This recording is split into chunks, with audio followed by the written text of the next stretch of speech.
আমাদের অনন্য স্টোরি সকল প্রকার পার্ট গল্প দেখতে আমাদের চ্যানেলটি সাবস্ক্রাইব করে পাশে থাকা বেল আইকনটিতে ক্লিক করে অল নোটিফিকেশন অন করে দিন।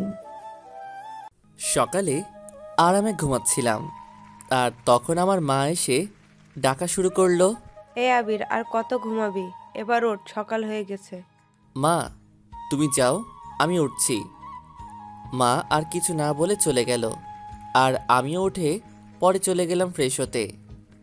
এখন আপনাদের ফ্রেশ হতে হতে আমার পরিচয়টা দিয়ে দেই। আমি আবির আহমেদ, লেখাপড়া শেষ করে শিক্ষক হিসেবে চাকরিতে জয়েন করছি। আর আজকেই আমার প্রথম দিন হতে চলল শিক্ষকতার। আর আমার একটা ছোট বোন আছে, নাম রিধি। ও এবার নবম শ্রেণীতে পড়ে। বাবা মা আর আমার এই ছোট বোনটাকে নিয়েই আমার সুখী পরিবার। আমার বাবা একজন রিটায়ার্ড প্রাপ্ত প্রধান শিক্ষক, আর তাই আমারও ছোটবেলা থেকে ইচ্ছে ছিল বড় হয়ে একজন শিক্ষক হব। আজ আমার সেই স্বপ্নটা পূরণ হতে চলেছে। আপনাদের সাথে পরিচয় দিতে দিতে আমি রেডি হয়ে গেছি। আমি রেডি হয়ে নিচে এসে দেখি সবাই বসে আছে। আমিও গিয়ে তাদের সাথে বসলাম নাস্তা খাওয়ার জন্য। তখন আব্বু বলল, আবির, আজকে তোমার শিক্ষাগত জীবনের প্রথম দিন, তা কেমন লাগছে? অনেক খুশি লাগছে আব্বু, যে বলে বোঝাতে পারবো না। আবার একটু ভয়ও করছে যে প্রথম দিন কেমন জানি হয়। প্রথমে একটু অন্যরকম লাগবেই, তাতে ভয়ের কিছু নেই। তোমরা সবাই দোয়া করো আমার জন্য। আবির, তোমার শিক্ষাগত জীবন শুরু হওয়ার আগে আমি তোমাকে কিছু কথা বলতে চাই। আব্বু বলো, তার জন্য আবার পারমিশন নিতে হবে নাকি? আবির, শিক্ষা জীবন আর শিক্ষাগত জীবন দুটোর মধ্যে অনেক বড় পার্থক্য আছে। শিক্ষকতা অনেক বড় আর সম্মানের একটি পেশা, যা মানুষকে আলোর পথ দেখায়।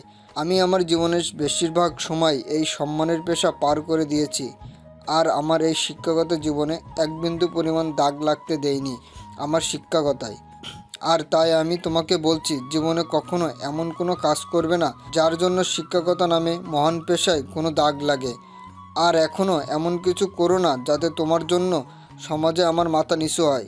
আমি আগেই থেকে জানতাম শিক্ষকতা একটা মহান পেশা, কিন্তু এখন আব্বুর কথা শুনে এই পেশার প্রতি সম্মান আর শ্রদ্ধা দুটি আরও 1000 গুণ বেড়ে গেল। তখন আমি বললাম, আব্বু, আমার ছোটবেলা থেকে স্বপ্ন ছিল বড় হয়ে শিক্ষক হব। আর আপনার কাছ থেকে দেখেছি এই পেশাটা কতটা সম্মানের। তাই কখনো এমন কোনো কাজ করব না যাতে এই মহান পেশায় কখনো দাগ লাগে। তোমার উপর আমাদের সেই ভরসা আছে। তারপর খাওয়া দাওয়া শেষ করে আমি কলেজের উদ্দেশ্যে রওনা দিলাম বাইক নিয়ে। আমার সাথে আমার ছোট বোনটাও যাচ্ছে, তাকে সামনে ওর স্কুলে নামিয়ে দিব। তখন আমার বোন রিধি বলল, ভাইয়া, তোমাকে একটা কথা বলি। বল, কি বলবি? ভাইয়া, তোমাকে দেখে মনেই হয় না তুমি একজন কলেজের টিচার। তাহলে আমাকে দেখে কি মনে হয়? এমনিতেই এত কম বয়সে কলেজের টিচার হয়ে গেছো, তার উপর যেভাবে স্টাইল মেরে যাচ্ছ, দেখে মনে হচ্ছে নিজেই ক্লাস করতে যাচ্ছ। দেখো, কলেজের মেয়েরা তোমার প্রেমে না পড়ে যায়। বেশি পাকা হয়ে গেছিস, তাই না? এত পাকা কথা কোথায় শিখলি তুই? আমার কি, আমি তো যা সত্যি তাই বললাম। ইসে, আপনার আর আমাকে নিয়ে এত সত্যি বলতে হবে না। আপনি এখন আপনার চিন্তা করেন। তারপর রিধিকে ওর স্কুলে নামিয়ে আমি কলেজে চলে আসি। কলেজে এসে বাইকটা পার্ক করে কলেজের চারদিকটা একবার চোখ বুলিয়ে নিলাম। তারপর আমি অফিস রুমের দিকে যেতে লাগলাম। আর এমন সময় পিছন থেকে কেউ একজন ডাক দিল, আর পিছন ফিরে দেখি কয়েকটি মেয়ে একসাথে দাঁড়িয়ে আছে। আমি তাদের দিকে তাকাতেই একটা মেয়ে বলল, এই ছেলে, এদিকে আসো। আমি কিছু না বলে তাদের সামনে আসলাম। আর তাদের সামনে আসতেই মেয়েটা বলল, কি কলেজে নতুন নাকি? নতুন। কিন্তু আমি আর কিছু বলতে না দিয়ে মেয়েটা আবার বলল, নতুন কলেজে আসলে বড়দের সালাম দিতে হয়, সেটা কি মনে নেই নাকি? সবার সামনে কান ধরিয়ে মনে করিয়ে দিব। সালাম দাও বলছি। মেয়েটার কথা শুনে তার সাথে সবগুলো মেয়ে একসাথে হাসতে থাকে। তখন আর কিছু বললাম না, দেখি ওরা কি করে। তখন আমি সরি, আসসালামু আলাইকুম। আমার কথা শুনে সবাই আবার হাসতে থাকে। তখন ওই মেয়েটা বলল, হুম, এখন থেকে সব সময় আমাকে দেখলে সালাম দিয়ে চলবে, না হলে কলেজ থেকে বের করে দিব। আমার বাবা হলো এই কলেজের প্রিন্সিপাল, মনে থাকে যেন। এতক্ষণে আসল কারণ বুঝতে পারলাম যে এই মেয়ে এত সাহস পায় কোথায় যে এভাবে কথা বলে। আমি আর কিছু না বলে স্যারদের অফিসে চলে আসি। তারপর আমাকে সব স্যারদের সাথে পরিচয় করিয়ে দেয় আমাদের প্রিন্সিপাল স্যার। আর হ্যাঁ, আমি এই কলেজে ইংরেজি বিভাগের শিক্ষক হিসেবে নিয়োগ হয়েছি।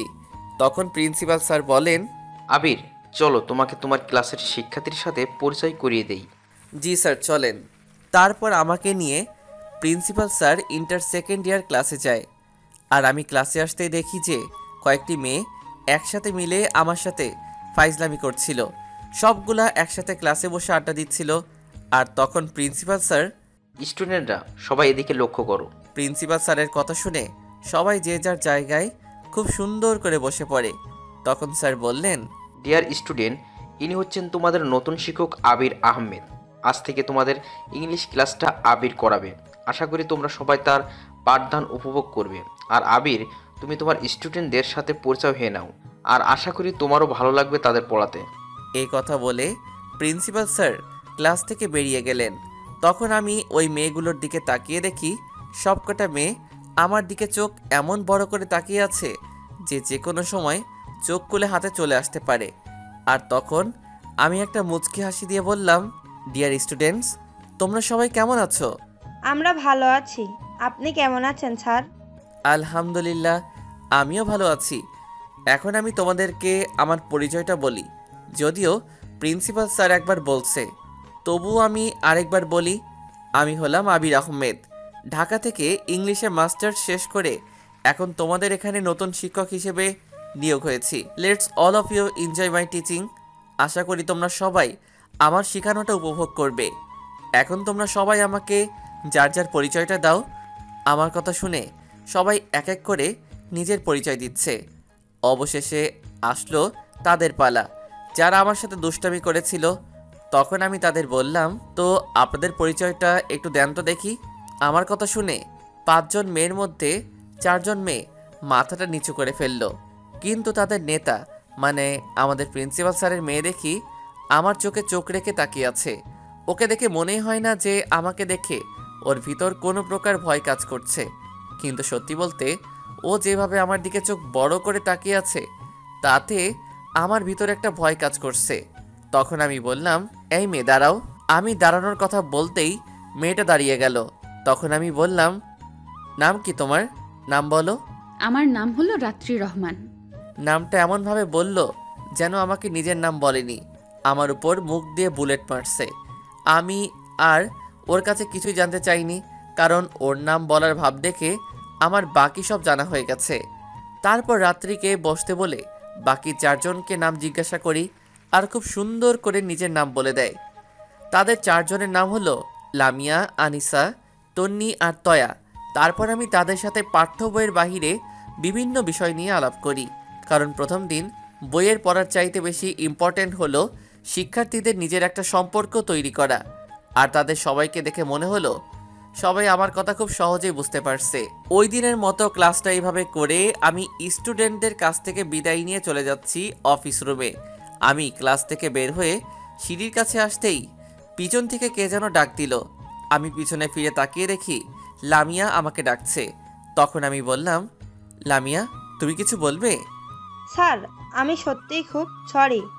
আর আমরা বুঝতে পারিনি যে আপনি আমাদের টিচার, তাহলে কখনোই এমন করতাম না।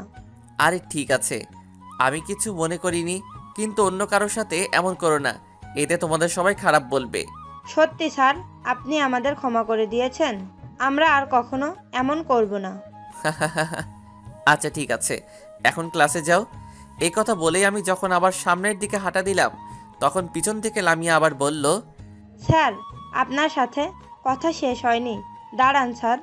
লামিয়ার কথা শুনে আবার দাঁড়ালাম। আমি পিছন ফিরে বললাম, এখন আবার কি কথা? বললাম তো আমি কিছু মনে করিনি। স্যার, আমি কিছু বলবো না। রাত্রে আপনাকে কিছু বলতে চাই স্যার। রাত্রির নামটা শুনেই বুকটা ধরপড়ে উঠল আমার। কেন জানি মেয়েটার কথা বলা আর তাকানো দুটোতেই আমার ভিতরে একটা ভয় কাজ করে। তখন আমি বললাম, কেন, রাত্রি আবার কি বলবে? আমি তোমাদের সবাইকেই ক্ষমা করে দিছি। স্যার, রাত্রি মনে হয় আপনার কাছে পার্সোনালি ক্ষমা চাইবে। কোথায় রাত্রি? স্যার আসেন আমার সাথে, রাত্রি ওই ক্লাসরুমে দাঁড়িয়ে আছে। আমি আর কিছু না বলে লামিয়ার সাথে যেতে লাগলাম, কারণ যেহেতু বলছে ক্ষমা চাইবে, তাতে আমার ভয়ের কিছু নাই। তারপর লামিয়া আমাকে একটা ক্লাসরুমে নিয়ে আসে, আর আমি এসে দেখি রাত্রি একটা চেয়ারে পায়ের উপর পা তুলে বসে আছে। আর আমাকে দেখেই চেয়ার থেকে উঠে আমার সামনে এসে দাঁড়ায়। তখন আমি বুকে একটু সাহস নিয়ে রাত্রিকে বললাম, দেখো, এবার যা করার করছো তার জন্য আমি তোমাদের সবাইকে ক্ষমা করে দিছি, সাথে তোমাকেও ক্ষমা করছি। কিন্তু নেক্সট টাইম যেন এমন আর না হয়, তাহলে কিন্তু আর ক্ষমা করব না। আমি ভাবছি আমার কথা শোনার পর রাত্রি আমাকে সরি বলবে, কিন্তু রাত্রি যেটা বলল তাতে আমার জ্ঞান হারানোর উপক্রম। কারণ রাত্রি তখন বলল, আপনাকে ক্ষমা করতে কে বলছে? আমি কি বলছি যে আমি আপনার সাথে বেয়াদবি করছি, আমাকে ক্ষমা করে দেন?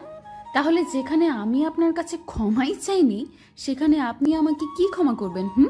রাত্রির কথাগুলো এমনভাবে বলল যে যেন আমি আসামির কাঠগড়ায় দাঁড়িয়ে আছি, আর রাত্রি আমার জেরা করছে। লামিয়া বলল, তুমি নাকি আমার কাছে ক্ষমা চাইবে, তাই আমাকে এখানে আসতে বললে।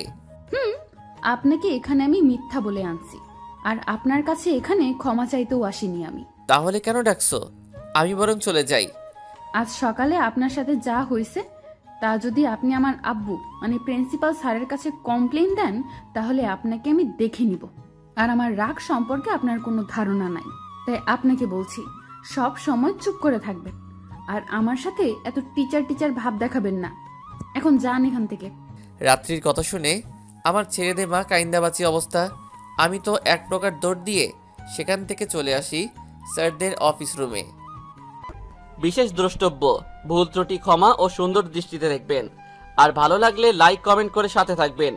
আপনাদের লাইক কমেন্ট দেখলে মনে হয় গল্পটা আপনাদের ভালো লেগেছে এবং আপনারা গল্পটা পড়েছেন, আর তাতে করে আমারও পরবর্তী পর্বটা দেওয়ার আগ্রহ বেড়ে যায়।